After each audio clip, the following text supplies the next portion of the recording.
When I was a kid, I hid my heart under the bed because my mother said if you're not careful, someday someone's gonna break it. Take it from me, under the bed is not a good hiding spot. I know because I've been shot down so many times I get altitude sickness just from standing up for myself. When I was a kid, I could fill a bookshelf with every different way they would tell me how not to play. They'd say it's time to start putting childish things away. And I was like, fuck you. This is Skeletor. But more and more they made me believe that our hearts are like door knocks, and that's where we get the sound of the beat. And I'll never get to meet the man inside me if I can't stand still long enough to be there. I'll never make it anywhere if I keep running away. I'll never know myself if all I ever do is play Nicky Nicky Nine Doors. They ask, don't you want to be a man? And when I was a kid, I wanted to be a man. I wanted a registered retirement savings plan that would keep me in candy long enough to make old age sweet. I wanted 2 left feet so I could dance circles around important issues until way past my bedtime. I'm not saying I don't have opinions, just that others were less likely to argue if they were as tired as I was.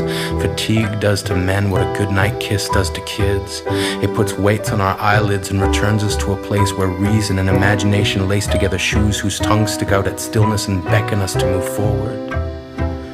As a kid, I was always drawn toward moonlight, despite an armada of adults who insisted I must set my days according to sunlight. I would lay in bed and fight sleep, believing if I shut my eyes even for an instant, I would miss out on something amazing. Turns out I was right. I have seen stars stamped into the night like cookie-cutter designs, drew lines in between each one, inventing new constellations so that when somebody asked me, what's your sign? I could point to mine, the one hanging over the first door past the finish line, and say it's right there, the one marked exit. Because one day all this getting ahead bullshit will be over and people will start looking for me and I'll be there. I'll wear my best flashing red and you will stand winner circle thoroughbred. I will unthread the screws that will put you throughout this life, then smile and say, you made it. When I was a kid, I traded in homework assignments for friendship, then gave each friend a late slip for never showing up on time, and in most cases, not at all. I gave myself a hall pass to get through each broken promise. And I remember this plan, born out of frustration from a kid who kept calling me Yogi, then pointed to my tummy and said, too many picnic baskets. Turns out it's not that hard to trick someone.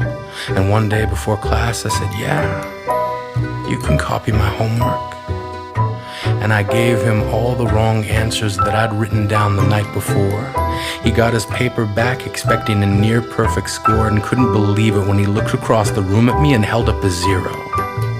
I know I didn't have to hold up my paper of 28 out of 30, but my satisfaction was complete when he looked at me puzzled, and I thought to myself, smarter than the average bear, motherfucker. When I was a kid, I slid love letters through the slots of lockers that belonged to my secret crushes. Built paintbrushes from the tiny hairs that stood on end every time I saw them. My brain stem finally blooming into thoughts. I connected dots and made masterpieces. Each brushstroke a thesis dedicated to the explanation that you, not knowing who I was only because anonymity made it easier to be brave. I dipped my brush into a tidal wave of I hope this will one day wash over me. I can guarantee, if you've ever had a secret admirer, it was someone very much like me who loved someone very much like you. It was someone who wanted to tell you how much you meant, how every second we spent thinking of you was simply the cost of getting us through the hard times. We saved nickels and dimes hoping our first date would be with you. Through the discipline of love, we gave up comic books and video games. I promise you, every guy I've ever met remembers the names of the ones they loved first, that our thirst for love continues as we cross the deserts of maybe, believing we will find an oasis of yes. We acquiesce. Yes, we probably should have just said something, but we were chicken shit. We lit the fuses of our hearts and exploded every time you walked on by. When I was a kid, I did stupid shit. Ripped the women's underwear section out of the Sears Christmas wish catalog and blamed it on my granddad. He did end up covering for me and had only this to say, You're only 12, so I'm impressed. But take it from experience, don't hide that under your mattress. So I didn't. I hid it in the empty box of a board game that I never used to play. And on the day when my grandmother eventually found it, she reamed him out for hiding pornography in her grandson's bedroom. The impending doom of the truth set upon me like a dying sun, sending its last ray of light over the horizon and aimed directly at me.